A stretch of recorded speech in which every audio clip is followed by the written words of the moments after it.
이 시간 하나님께서 우리에게 주시는 생명의 말씀은 사사기 5장 1절에서 18절까지의 말씀입니다. 제가 하나님의 말씀을 봉독하겠습니다. 이날에 드보라와 아비노함의 아들 바락이 노래하여 이르되 이스라엘 영솔자들이 영솔하였고 백성이 즐거이 헌신하였으니 여호와를 찬송하라. 너희 왕들아 들으라. 통치자들아 귀를 기울이라. 나 곧 내가 여호와를 노래할 것이요 이스라엘 하나님 여호와를 찬송하리로다. 여호와여 주께서 세일에서부터 나오시고 에돔 들에서부터 진행하실 때에 땅이 진동하고 하늘이 물을 내리고 구름도 물을 내렸나이다. 산들이 여호와 앞에서 진동하니 저 시내산도 이스라엘의 하나님 여호와 앞에서 진동하였도다. 아나스의 아들 삼갈의 날에 또는 야엘의 날에는 대로가 비었고 길의 행인들은 오솔길로 다녔도다. 이스라엘에는 마을 사람들이 그쳤으니 나 드보라가 일어나 이스라엘의 어머니가 되기까지 그쳤도다. 무리가 새 신들을 택하였으므로 그때의 전쟁이 성물에 이르렀으나 이스라엘의 4만 명 중에 방패와 창이 보였던가. 내 마음이 이스라엘의 방백을 사모함은 그들이 백성 중에서 즐거이 헌신하였음이니 여호와를 찬송하라. 흰 나귀를 탄 자들, 양탄 자에 앉은 자들, 길에서 행하는 자들아 전파할지어다. 활 쏘는 자의 소리로부터 멀리 떨어진 물 깃는 곳에서도 여호와의 공의로우신 일을 전하라. 이스라엘에서 마을 사람들을 위한 의로우신 일을 노래하라. 그때 여호와의 백성이 성문에 내려갔도다. 깰지어다 깰지어다 드보라여 깰지어다 깰지어다. 너는 노래할지어다 일어날지어다. 바락이여 아비노함의 아들이여 내가 사로잡은 자를 끌고 갈지어다. 그때 남은 귀인과 백성이 내려왔고 여호와께서 나를 위하여 용사를 치시려고 내려오셨도다. 에브라임에서 나온 자들은 아말렉의 뿌리 박힌 자들이요 베냐민은 백성들 중에서 너를 따르는 자들이요 마길에서는 명령하는 자들이 내려왔고 스불론에서는 대장군의 지팡이를 잡은 자들이 내려왔도다. 이사갈의 방백들이 드보라와 함께 하니 이사갈과 같이 바락도 그 뒤를 따라 골짜기로 달려 내려가니 르우벤 시냇가에서 큰 결심이 있었도다. 내가 양의 우리 가운데 앉아서 목자의 피리 부는 소리를 들으면 어찌 됨이냐. 르우벤 시냇가에서 큰 결심이 있었도다. 길라앗은 요단강 저쪽에 거주하며 다는 배에 머무름이 어찌 됨이냐. 아셀은 해변에 앉으며 자기 항만에 거주하도다. 스불론은 죽음을 무릅쓰고 목숨을 아끼지 아니한 백성이요 납달리도 들의 높은 곳에서 그러하도다. 오늘은 바락의 믿음이라는 제목으로 하나님 말씀 증거하도록 하겠습니다. 지난 4장 사사 드보라와 바락이 하소랑 야빈의 군대 장관 시스라를 물리치고 승리하게 되는 것을 우리가 살펴보았습니다. 그리고 드보라와 바락이 승리를 주신 하나님을 찬양하는 장면이 오늘 나옵니다. 드보라는 사사기에 등장하는 유일한 여자 사사입니다. 왜 하나님은 이 여자 드보라를 사사로 세우시고 그를 통해 이스라엘을 구원하셨을까? 여러 가지 이유가 있겠지만 한 가지 확실한 것은 당시 모든 이스라엘의 남자들은 두려움에 사로잡혀서 덜덜덜 떨고 있었다라는 겁니다. 오늘 6절과 9절을 보시면 아낫의 아들 삼갈의 날에 또는 야엘의 날에는 대로가 비었고 길의 행인들은 오솔길로 다녔도다. 이스라엘은 마을 사람이 그쳤으니 나 드보라가 일어나 이스라엘의 어머니가 되기까지 그쳤도다.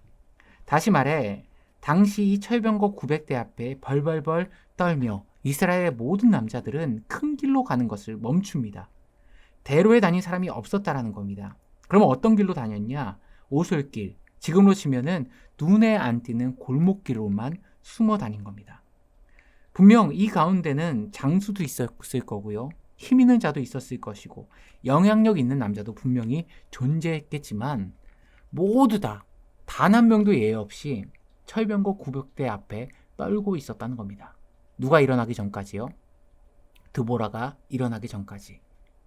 그리고 드보라가 이제 사사가 되어서 이스라엘을 구원하기 위해 일어나서 그와 함께 더불어 일어났던 하나님의 사명을 감당한 인물이 등장합니다. 그 인물이 바로 오늘 함께 노래하며 함께 하나님을 찬양한 바락이란 인물인데요. 오늘과 내일 우리는 이 바락이란 인물을 통해서 하나님이 그의 믿음을 어떻게 역사하셨는지를 살펴보고자 합니다. 수많은 학자들은요, 바락의 믿음이 결여된 것으로 부정적으로 해석하고 설교하는 경우가 적지 않습니다. 4장 8절에 하나님의 말씀이 그에게 주어졌을 때 그의 반응 때문에 그렇게 오해하는데요. 4장 8절을 보게 되면 바락이 그에게 이르되 만일 당신이 나와 함께 가면 내가 가려니와 만일 당신이 나와 함께 가지 아니하면 나도 가지 아니하겠노라 하니. 전통적으로 바락이요, 드보라에게 당신이 가면 나도 가고 당신이 가지 않으면 나는 가지 않겠습니다. 이 글의 뉘앙스와 이 글의 말에 문제를 제기하죠. 그래서 이어 나오는 구절을 보고 우리는 이렇게 생각합니다. 바락이 이 말을 했을 때 드보라가 이렇게 대답합니다. 4장 9절에 보시면 이르되 내가 반드시 너와 함께 가리라. 그러나 내가 이번에 가는 길에서는 영광을 얻지 못하리니 이는 여호와께서 시스라를 여인의 손에 파실 것임이니라 하고 드보라가 일어나 바락과 함께 게데스로 가니라. 바락이 먼저 이렇게 이야기합니다. 저는 당신이 가면 나도 가고 당신이 가지 않으면 나도 가지 않겠습니다. 그런데 이것은 믿음의 결여가 부족한 의미가 아니라요, 우리가 잘 아는 성경 구절과 일치를 시켜야 됩니다. 룻기에 보면 룻이 나오미에게 외쳤던 유명한 고백이 있죠. 당신이 가는 곳에 나도 가겠고 당신의 하나님이 나의 하나님이 되실 것이고 당신의 조국, 그 조국이 바로 나의 조국이 될 것입니다.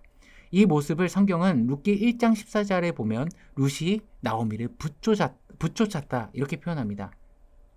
히브리 원어로 보면요, 마치 풀로 붙인 것처럼 딱 달라붙었다라는 뜻입니다.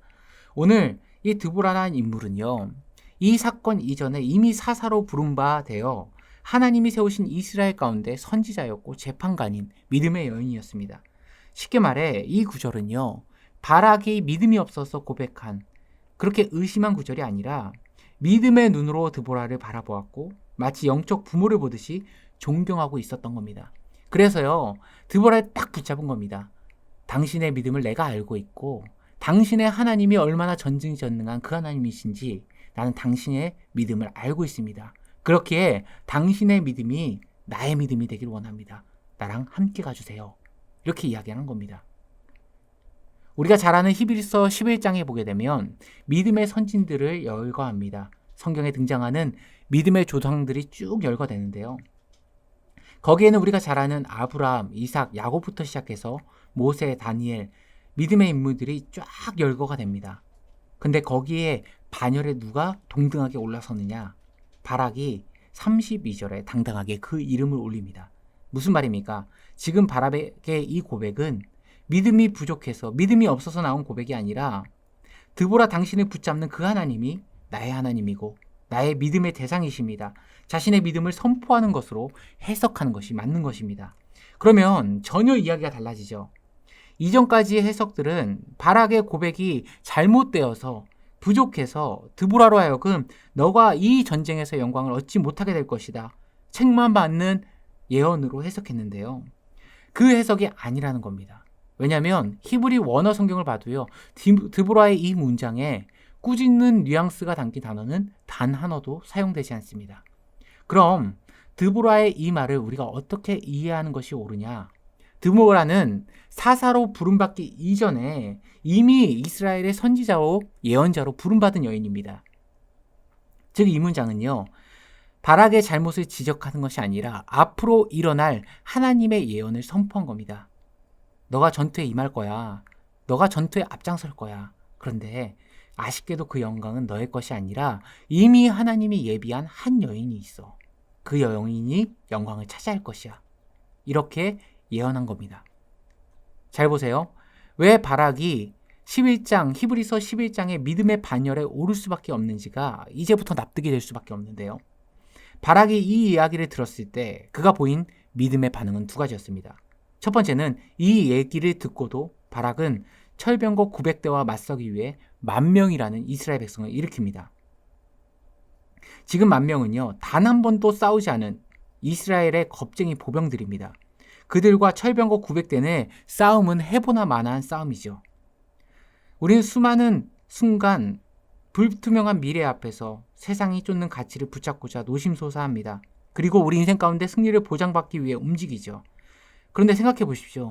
이게 무슨 믿음입니까? 불투명한 가운데, 현실이 앞을 내다볼 수 없는 가운데 믿음으로 앞장서는 것이 믿음이죠. 오늘 15절 보면 이사갈의 방백들이 드보라와 함께 가니 이사갈과 같이 바락도 그들을 따라 골짜기로 달려내려가니 르우벤 시냇가에서 큰 결심이 있었도다. 그들은 확실하지 않는 상황 가운데, 이 바락은 한 치 앞도 내다볼 수 없는 상황 가운데 말씀에 의지하여서 믿음으로 행했다는 겁니다. 그가 보인 두 번째 믿음은 뭐죠? 자기가 앞장서서 싸우고 전투를 이끌어가는데 그 영광은 자기가 아니라 여인의 것으로 돌아간다는 말을 들었을 때 그것에 대해서 원망하거나 서운해하지 않습니다. 영광은 내게 필요 없습니다. 나는 하나님 앞에 쓰임받기만 한다면 그 영광은 누가 가져가도 상관없습니다. 내가 하나님의 말씀에 순종하며 나아가겠습니다. 이런 바락의 결단과 믿음이 하나님이 보시기에는 너무나도 아름다운 믿음이었다는 겁니다. 사랑하는 성도님들, 우리 입술 가운데 이런 믿음의 고백이 있습니까? 열심히 봉사하지만 사람들이 알아주지 않고 사람들이 몰라준다면 낙심하고 시험에 빠지고 서운하고, 예를 들어서 정말 열심히 구역장하고 여전도 회장하고 남성교회 회장했는데 사람들이 여러분에게 영광을 안 주신대요. 하나님이 여러분에게 영광을 안 주신답니다. 그러면 여러분의 믿음은 요동하지 않을 수 있습니까? 경제적으로도 안 풀리고 자녀의 결혼, 취업, 진학도 잘 안 되고 가정 가운데 평안하지 않다 하더라도 내 영광의 기준은 하나님 한 분이십니다. 이렇게 고백할 수 있는 믿음이 있으십니까? 오늘 바락은 영광의 기준이 그 자신이 아니었기 때문에, 영광의 기준이 세상의 칭찬이 아니었기 때문에 이 놀라운 전쟁의 승리 앞에서도 그의 실력을 자랑하는 것이 아니라 드보라와 함께 온전히 하나님의 영광을 찬양하는 그 모습으로 나아갈 수 있었습니다. 저는 사랑하는 영혼의 모든 성도님들이 바락과 같은 믿음의 사람으로 세워져서 오늘 5장의 찬양과 같이 하나님의 영광을 목도하고 경험하며 찬양으로 영광 올리시는 인생 되기를 간절히 축원합니다. 함께 기도하시겠습니다. 참 좋으신 하나님 아버지, 오늘 우리가 바락의 믿음을 살펴본 것과 같이 우리 인생을 살아가면서 영광의 기준을 나에게 두는 것이 아니라, 영광의 기준을 세상에 칭찬해 두는 것이 아니라, 놀라운 전투 앞에서도 내 실력과 내 자랑과 내 능력을 드러냄에 우리 인생의 목적이 있는 것이 아니라 오로지 하나님의 영광과 하나님의 관점에 우리의 마음을 두며 하나님을 찬양함으로써 우리의 모든 것을 아버지께 돌리며 영광 드릴 수 있는 주님의 백성으로 이 하루 살아갈 수 있도록 주의 성령이 우리 심령 붙들어 주시고 함께하여 주옵소서. 이 모든 말씀 우리 주 예수 그리스도의 이름으로 기도드리옵나이다.